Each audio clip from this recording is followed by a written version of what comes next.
Et puis ce nouveau cessez-le-feu temporaire dans 3 localités syriennes, des groupes rebelles et des combattants du régime ont conclu une trêve à la mi-journée après plusieurs jours d'intenses combats. Dans le même temps, on apprend que 75 rebelles syriens entraînés en Turquie par les États-Unis sont arrivés dans le pays pour combattre l'État islamique. On fait le point avec Maxime Pérez que l'on retrouve tout de suite après pour un décryptage. Depuis dimanche matin, les armes se taisent à Zabadani.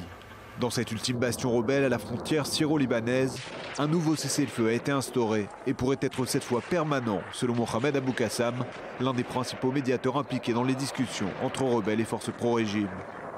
Avec l'appui du Hezbollah, voilà plus de 2 mois et demi que l'armée d'Assad pilonne sans relâche cette localité considérée comme stratégique.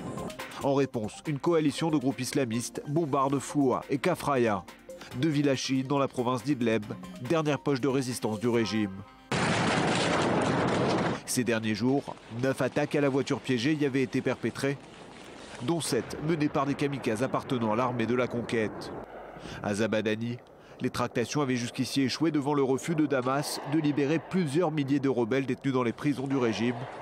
Cette accalmie dans les combats pourrait ouvrir la voie à une stabilisation du front en Syrie et plus largement au coup d'envoi d'un règlement politique du conflit syrien.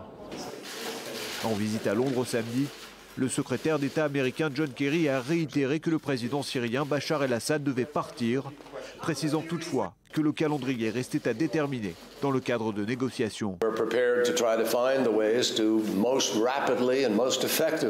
Nous sommes prêts à trouver les moyens les plus rapides et les plus efficaces pour éliminer l'organisation de l'État islamique.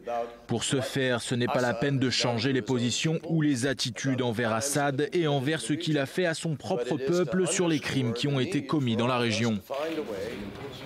Dans ce processus diplomatique, les États-Unis souhaitent un dialogue constructif avec la Russie, qui, elle, continuerait d'acheminer des moyens militaires aériens à l'attaquer. Moscou s'est dit prêt à examiner une intervention en Syrie si Damas, son allié dans la région, en faisait la demande.